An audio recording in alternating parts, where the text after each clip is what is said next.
Hey there, welcome to the latest episode of Hiker Homily. This is going to be about going stoveless and a lot about cold soaking, part 2. And as I mentioned last time with going stoveless is in order to really get a good variety of different types of foods. You could probably, most of you, tick off a list of foods real quickly that you don't need to cook that you can take backpacking. Certain cheeses, certain types of proteins, summer sausage, beef stick, salami, things like that. You don't need a refrigerator for those. They'll last for a few days in a pack and things. At least that's been my experience. And you don't have to cook those to eat them. They are ready to eat and things like that. But we went over last time in order to get a little more variety in there. Things like toaster pastries and stuff like that. And again, you don't have to cook those to eat them for breakfast and things.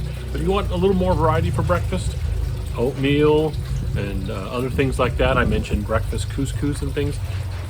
Then you're talking cold soaking.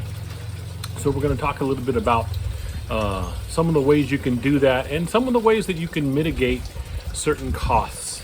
Now, I did a review of this on the channel already. This is the Fair Share 2 mug by GSI Outdoors. And of course it never fails, by the way. I was just out here mowing the lawn and hanging out in the yard. Everything was fine. As soon as I sit down and set up this camera, wind, yeah.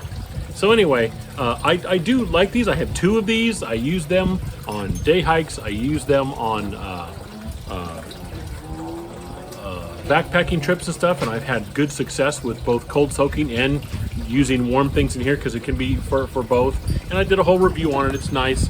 And so that is mostly what I use for cold soaking, and it wasn't cost prohibitive. It was right around 20 bucks or a little bit less if you can get it on sale and stuff like that. But for a lot of people, an extra 20 bucks is a lot of money, and I get that because I've been there when I was a starving student in college and stuff like that, and coming up just after college and things like that.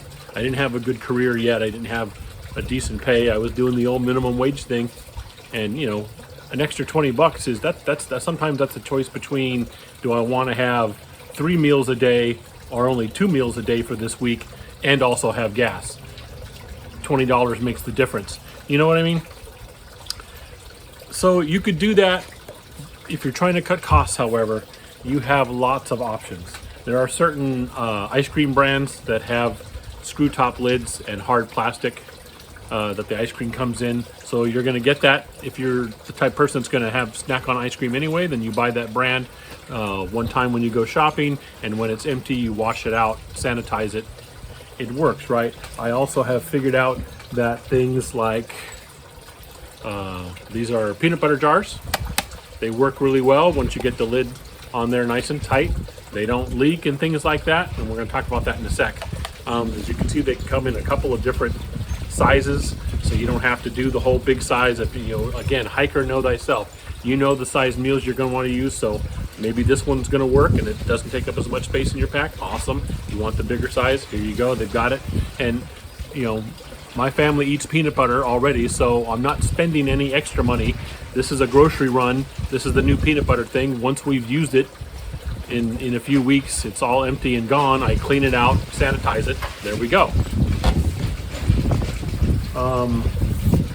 I also found that this is a mayonnaise jar. You take the thing off, you clean it, sanitize it once it's empty, and as you can see, I've got water in this one, so you can see no leaks. It works really well. This would be good for cold soaking.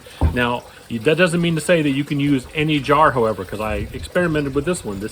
My kids also like to go through Nutella, especially when my daughter's home from college. We go through the old Nutella. So, okay, this looks like your typical. It's good, sturdy plastic. It's got a screw top lid. I've got it on there nice and tight. That's not going to work when you're out there.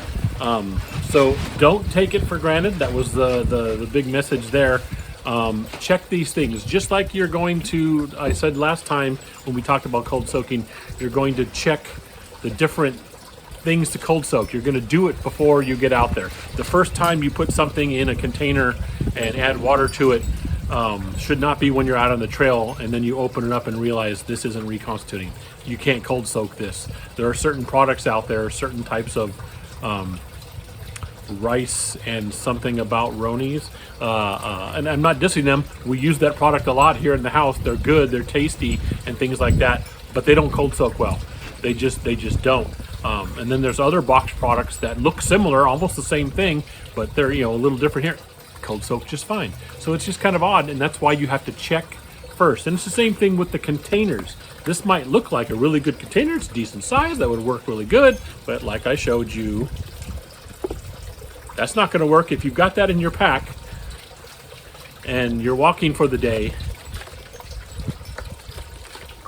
That's leaking all over in your pack. So number one, not only are you probably not going to reconstitute the food because the water's going to leak out if it gets squeezed in your pack and stuff like that, but anything in your pack that you don't want to get wet is probably going to get wet. Things like sleeping bags, tents, things like that, and you don't want that because this thing. So check first. So yeah, that wouldn't work. And again, I'm not dissing the Nutella company. They didn't design this for backpack cold soaking, so I just gave it a try, and that's just not going to work. Can't use Nutella jar. But I found out now when I'm sitting here at home, not when I'm already on the trail, I open my pack and find everything in my pack wet, and my dinner is not reconstituted and I can't eat it. Okay, I found out now. So like I said, other ones, that works pretty good.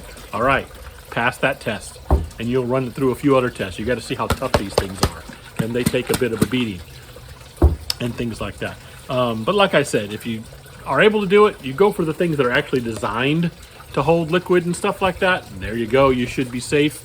And like I said in the review, I've tested this one many times, never had problems with the leak and stuff like that. But there are cheaper options out there, things that most of us buy anyway. We're going to be buying these things once they're empty instead of recycling them, like I hope you're all doing, instead of just throwing them away. They can be repurposed to do all kinds of different things. I mean, you can, more than just cold soaking. Some of these little things I will put as because when you're going out backpacking, a lot of the stuff you're going to put like in a critter box or bag, a bear bag or a bear canister and things like that. It's not just your food. I hope you know that. Things like toothpaste, if you carry deodorant with you, some hikers do, some hikers don't. Anything that smells like that smells like food to most wild animals. They're going to want to get to it. So it's like, I have no idea what this mouse was chewing through my tent for. I don't have any food in my tent whatsoever. Oh my God, he got into my toothpaste tube.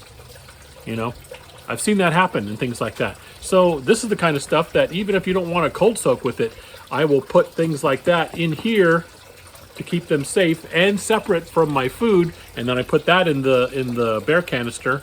That way, double protected, and it's just, and then I have it separated from my food. I can carry this around without my stuff getting spread all over the place and not falling out. It's not just in my pack getting squished. So you can use it for that kind of container too if you don't want to use it for cold soaking. So these kinds of things can be repurposed pretty well for different backpacking things. I might even do a whole episode on just the different things you can do with these besides cold soaking. And like I said, a lot of these things are the kinds of things that you're going to buy anyway. We're going to buy mayonnaise no matter what. When the mayonnaise jar was empty, we got a new one at the store because we use mayonnaise on a bunch of different things. Same thing with peanut butter. Use peanut butter all over the place. So I'm going to be buying this anyway. Why would I just get rid of it? Either recycling or, unfortunately, some people just throw it in the trash when I can use it for different backpacking and stuff like that. So there you go. Again, the big thing, though, you're going to want to do is test everything first. Find out if it works for you. Find the right size for you, which one works better for you for meals and things like that. You're going to test that at home first. Make sure it doesn't leak. Is it tough enough? Is it going to pass that test? Does it fit places in your backpack? Check all of those things first. I do a lot of stuff on my day hikes when I'm just hiking in the daytime. I'll put a lot of weird things in my backpack to see how that works and make sure it's going to work good for when I get into the backcountry in my backpacking backpack and things. That they're not going to leak, they're not going to break, they're not going to rub on certain things. They're, do they do weird things to the balance and stuff like that? You can check all of that before you're in the backcountry, and I really think you should. So there you go. That is Hiker Homily. This time, the second part of of going stoveless and cold soaking. If you're going to try it, I know I got some comment. I got at least one comment on the other first cold soaking video, and I'll go over that when I do the at the end of March. I'll be doing the first 3 months of commentary of another backpacker who says they are trying to go stoveless this year to see how it goes, and I think I'm going to be experimenting with that too. I have several trips planned, and even on my day hikes and stuff, I'm going to try and do the cold soaking thing as much as I can to see how it works out. And that's also a good time to experiment with different meals and things like that. It's like, okay, so I'm going to leave. I'm camping with my family. I'm going to do a little day hike. I set up a cold soak for lunch in the afternoon while I'm out there, and I get out there and I open it up and, oh, this didn't work out at all. This did not soak well, or I don't like the taste, the texture, whatever. That's just not going to work. I am not in dire straits. I'm not way out in the backcountry, not going to have any relief. It's like, okay, so maybe I'm a little bit hungry. I'm always going to have some kind of protein bar with me, or trail mix, or some kind of snack like that. So I'll have that instead for lunch. I'll bring that back to camp and get rid of it in the proper way, and just know that, okay, when I'm way out on the backcountry and I need that food because that is my meal for the day, it's going to be there for me, and I know not to take that particular thing. So check first, and if you can, check in hiking conditions. Put things in your day pack and carry it along. See if it leaks. See if it constitutes. Check that kind of stuff. How does it do for that kind of okay, I put it in there in the morning. Now it's lunchtime. It's been 3 hours. How'd that work out? Is the consistency okay? Is it tasty? Can I do it? Because that's what's going to happen when I'm in the backcountry. You want to check those things, right? That's kind of common sense. So there you go. If you have any more comments on that, any other ideas and things like that, anything I missed on cold soaking, because again, this is something that I've kind of like researched and I'm working on doing, and I have done for a few backpack trips, but it hasn't been like every single time I go backpacking. Not quite yet. I haven't gotten there yet, stuff like that. So any things I've missed, let me know. As usual, comments below or anywhere else I post this. Comments in places like Facebook and things like that. Also at hikingforhealthca@gmail.com and all that kind of thing. As always, thank you very much for watching. I almost said walking. Well, thank you for walking too, because it's awesome and it's a lot of fun, especially when you're doing it in the woods. But thank you for watching, and I'll see you next time.